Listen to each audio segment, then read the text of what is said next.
ریاض صادق صاحب کے حوالے سے جو بات کہی جا رہی ہے کہ ان کو پہلے سے پتا تھا، میرا خیال ہے کہ اب جب تک یہ چیز ثابت نہ ہو اس کو ہم افروزہ ہی کہہ سکتے ہیں، بھلے ہی حقیقت ہو لیکن اس کو پروف نہیں کیا جا سکتا۔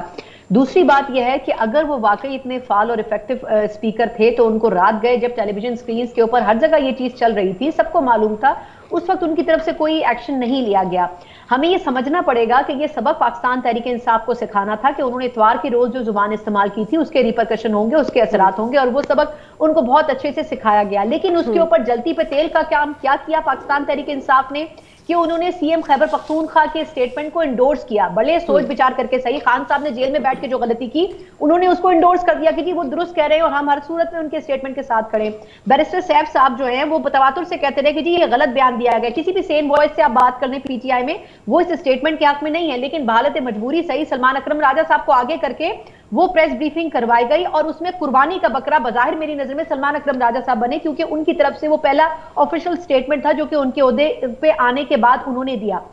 لیکن سوال یہ کہ اسپیکر قومی اسمبلی اگر یہ نہ کرتے، وجہ کیا ہے کہ انہوں نے کیوں کیا؟ وجہ یہ ہے کہ پاکستان پیپلز پارٹی جو ان کی اولین اتحادی ہے اس نے کھل کر اس پہ اعتراض بھی کیا، احتجاج بھی کیا کہ یہ نہیں ہونا چاہیے تھا، بھلے پی ٹی آئی کی غلطی رہی ہو اس لینگویج یوز کرنے میں، لیکن اس کے باوجود اگر پارلیمنٹ کو ہی آپ نے رون دیا تو پھر آگے چل کر یہ ہمارے ساتھ بھی ہو سکتا ہے۔ وہی متحدہ قومی موومنٹ نے بھلے انہوں نے تنقید کی پی ٹی آئی کے اوپر، لیکن انہوں نے کہا کہ یہ نہیں ہونا چاہیے تھا۔ وہی باقی دیگر جماعتیں انہوں نے کنڈیم کیا اس طریقہ کار کو، تو بحالت مجبوری صحیح as a custodian of the house speaker قومی اسمبلی کو یہ کرنا پڑا۔ لیکن حیرت کی بات یہ ہے کہ سینٹ سے ایسی آوازیں نہیں آئیں، ٹھیک ہے ان کے اندرونی اس پریمیسز میں یہ کام نہیں ہوا، لیکن ان کی طرف سے کوئی نہ کوئی ریمارکس یا رولنگ آنی چاہیے تھی، لیکن وہ خاموشی اختیار کیے ہوئے ہیں۔ تو آئی تھنک یہ سمجھنا پڑے گا کہ اسپیکر قومی اسمبلی کے پاس اور کوئی چوائس نہیں تھی۔ پھر انہوں نے ماضی کا بھی حوالہ دیا کہ 2014 میں کیا ہوا، پھر 2016-17 میں یا 17 میں غالباً جے یو آئی فے کے جو رہنما تھے ان کو جس طریقے سے لیکن سنا ان کے پاس یہ تو آپشن تھی نا کہ وہ یہ کہہ دیتے کہ میں کچھ کر نہیں سکتا۔ یہ وہ 3 دن کے بعد کہہ رہے ہیں کہ جو میں کر سکتا تھا میں نے کر دیا، لیکن at that very moment he did nothing, he kept quiet. اور جو اسپیکر کی پوزیشن ہوتی ہے وہ پولیٹیکل پوزیشن نہیں ہوتی، وہ اس وقت انہیں اپنی پارٹی سے انفلوئنس نہیں ہونا چاہیے تھا۔ میرا اس پہ ایک چھوٹا سا سوال ہے، پھر آپ ڈیبیٹ آگے لے کے چلی جائے گا، کہ انہوں نے تو یہ کہہ دیا کہ جو میں کر سکتا تھا، لیکن جنہوں نے ایکچولی کیا ان کا کون سے لوگ نام لے رہے ہیں کہ یہ انہوں نے کیا ہے؟ اس کے لیے انکوائری کا ویٹ کرتے ہیں نا جی عادل صاحب، تو اس کے لیے انکوائری کا ویٹ کر لیتے ہیں۔ فی الحال ہم ٹف ٹائم دیتے ہیں ایاز صادق کو، what do you think؟ نہیں دیکھیں، اسپیکر تو کسی طرح بھی بری ذمہ نہیں ہو سکتے سارے صورتحال کا۔ یہ پارلیمنٹ اس کی بالادستی جو ہے ویسے تو سارے سیاستدانوں کی رسپانسبلٹی ہے، اور بدقسمتی سے ہمارے سیاستدانوں نے ہی ہمیشہ پارلیمنٹ کی بے توقیری کی ہے، وہ چاہے پی ٹی آئی ہو، چاہے نون لیگ ہو، چاہے پیپلز پارٹی ہو۔ تو یہ سیاستدان جب اپنے پہ برا وقت آتا ہے تو اس ٹائم پارلیمنٹ کی بالادستی کی بات کرتے ہیں، اور جب یہ ان کے پاس اختیار آتا ہے تو پھر ان کی نظر میں پارلیمنٹ کی کوئی حیثیت نہیں رہتی۔ اسپیکر 3 دن سے آپ کو پتا ہے کہ پارلیمنٹ کے اوپر حملہ ہوا ہے، اور ابھی تک آپ سوچ رہے ہیں کہ کیا کرنا ہے، اور کیا ابھی آپ انکوائری کمیٹی بٹھا رہے ہیں، انکوائری کمیٹی میں کیا اسٹیبلش ہوگا؟ اس دن رات کو لائٹس بند کر کے سارا آپریشن کیا، کس کو آئیڈینٹیفائی کریں گے؟ کیا ہوگا؟ کچھ بھی نہیں ہوگا۔ یہ صرف ایک time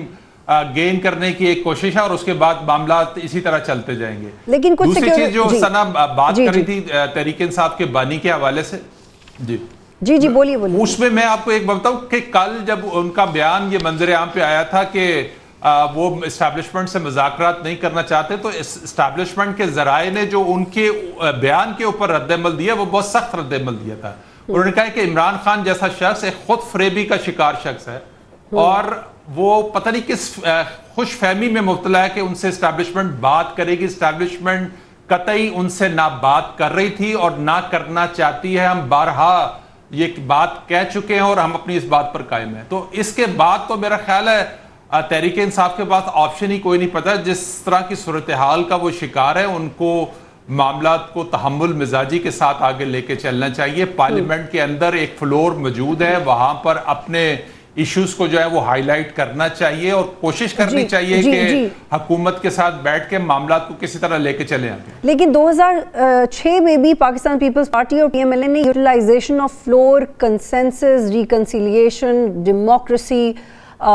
civil military relations, elections, کون سا ایسا نقطہ نہیں تھا جس کے جمہوریت سے تعلق ہو اور اس کے اوپر ہوم ورک نہ کیا ہو، لیکن اس کی امپلیمنٹیشن ہم نے